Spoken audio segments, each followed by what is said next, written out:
Global Typhoon, Chairman TV. Weather update.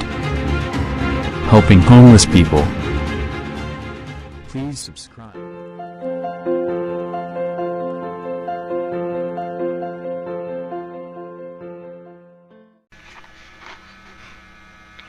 Magandang umaga po. Ito po ang latest update natin para nga po dito sa minomonitor natin na si Bagyong Kabayan. Ito nga ay patuloy na lumakas at umabot na nga po ito sa tropical storm category. Tinataglay na nga po nito yung lakas na aabot sa 65 km per hour malapit sa gitna at may pagbugso na po yan na aabot ng 80 km per hour. At yung kanyang pong lokasyon ay nakita natin yan dito nga po sa layong 225 km east of Davao City. Nagbago nga po yung direksyon nito. Ito nga po ay bumaba bahagya dito nga po sa may parte ng Davao. At kumikilos nga po ito ngayon pa west-southwestward sa bilis na 15 km per hour. Nakataas na nga po ang storm wind signal number 2. Tinaas po ito ng Bagong Pag-asa DOST kanina. Dito nga po sa may parte ng Dinagat Islands, Surigao del Norte, including Siargao and Bocas Grande Islands, Surigao del Sur, northern portion ng Agusan del Norte, dito po sa Kitcharao, Jabonga, Santiago, City of Cabadbaran, Remedios, dito po sa may Remedios T. Romualdez, sa Tubay, dito po sa eastern portion ng Agusan del Sur, sa Trento, Bunawan, San Francisco, Rosario, Prosperidad, dito po sa City of Bayugan, Sibagat, and northern portion ng Davao Oriental sa Boston at Catil. Number 1 naman po ay nakataas nga po dito naman sa may parte ng Luzon sa Cagayan Silio Island, sa Visayas naman sa may southern Leyte, dito po sa may southern portion ng Samar. Nakataas pa rin po ang signal number 1 sa southern portion ng eastern Samar. Nakataas din po ang storm wind signal number 1 dito nga po sa may parte ng Cebu, including Camotes and Bantayan Islands. Dito po sa may Bohol, Siquijor, Negros Oriental, Negros Occidental, Guimaras, signal number 1 po tayo dyan. Sa may parte naman po ng Mindanao, signal number 1 po sa may Agusan del Norte, natitirang bahagi ng Agusan del Sur.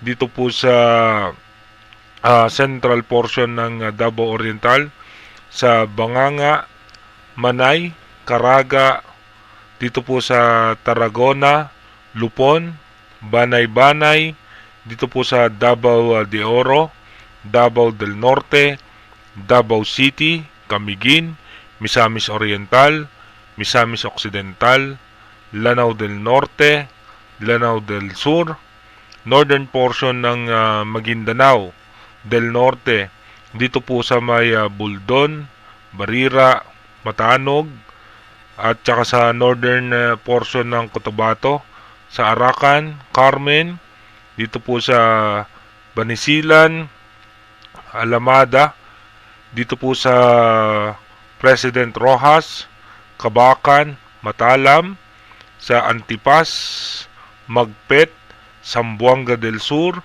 at northeastern portion ng Zamboanga del Norte, sa Sian, Sindangan, dito po sa Jose Dalman, Manukan, dito po sa President Manuel A. Roxas, Sergio Osmeña Sr., Katipunan, Dipolog, dito po sa Pulanco, Mutya, dito po sa Piña Dapitan City, Sibutad, Libertad, Rizal. Yan po yung mga storm wind signal number 1 natin.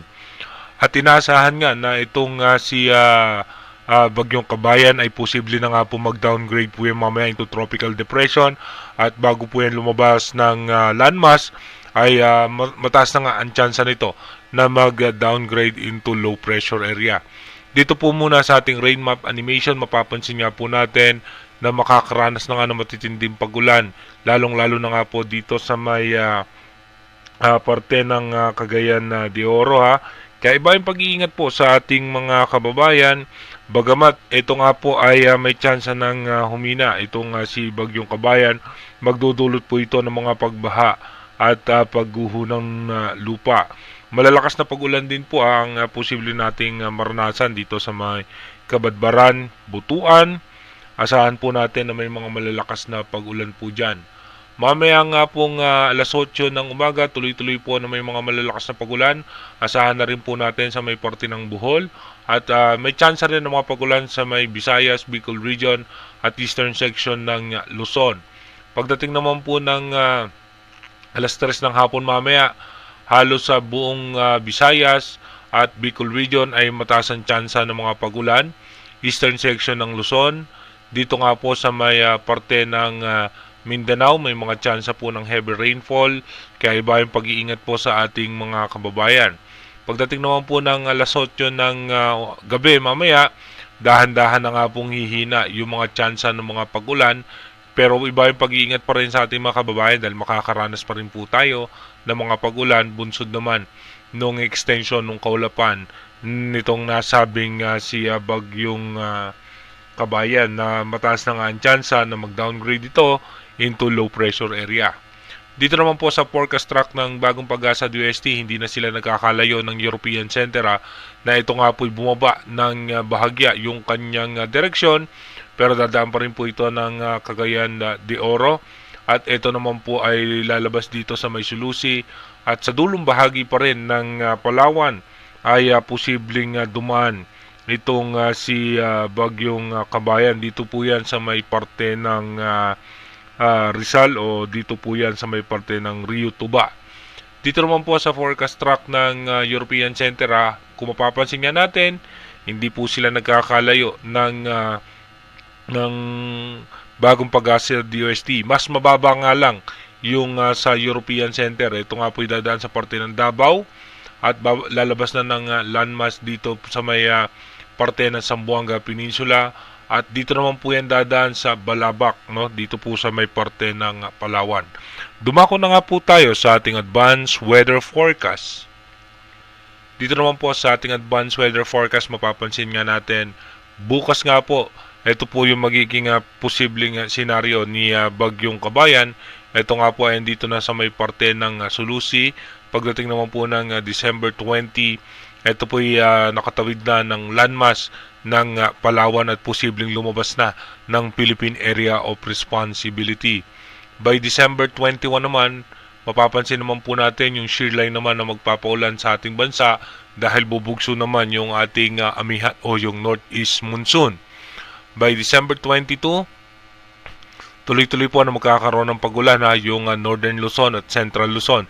Kaya iba yung pag-iingat at paghahanda sa ating mga kababayan sa Taga Luzon na mataas nga po ang tsansa ng mga pagulan, kaya magbaon po tayo ng ating mga payong at magdala na rin tayo ng mga kapote dahil nga po sa mga biglaang pagbuhos ng pagulan dahil po sa ating shear line. By December 23, tuloy-tuloy pa rin po makakaranas ng pagulan ang halos buong Luzon at Southern Luzon at may tsansa rin ng mga posibleng pagulan sa parte ng Mindanao. By December 24, dito nga po makikita nyo nga po Central and Southern Luzon, Visayas ay magkakaroon ng mga pag-ulan dahil nga po sa shear line. Sa araw nga po ng Pasko, December 25, magiging maulan po ang Central Luzon. Asahan nga po natin na magkakaroon ng pag-ulan sa parte ng Central Luzon. At pagdating naman po ng December 26, ito naman po yung ating magiging next possible scenario na makakaranas pa rin po tayo ng mga pag-ulan dahil pa rin po yan sa ating shear line dahil nga po yung pagsasalubong nitong amihan at easterlies. At kung mapapansin nyo na dito nga po sa may parte ng Mindanao ay sa eastern section ng Mindanao ay may mga chance rin po tayo ng malalakas na pagulan, lalong-lalo na po dito sa may parte ng Bicol Region, Central Luzon at dito po sa Mindoro Provinces. Pagdating naman po ng December 27, asahan pa rin po natin na makakaranas po ng pagulan ang eastern section ng ating bansa. Dahil pa rin po yan dito nga po sa easterlies at sa amihan at yung shear line na nagdudulot nga po ng pagulan sa ating mga lugar. Again, inuulit po natin yung ating advanced weather forecast is possible scenario pa lamang po yan. Malaki pa rin po ang posibilidad na magbago yan. Kaya manatili tayong tumutok sa ating advanced weather forecast para malaman natin yung mga posibleng sama ng panahon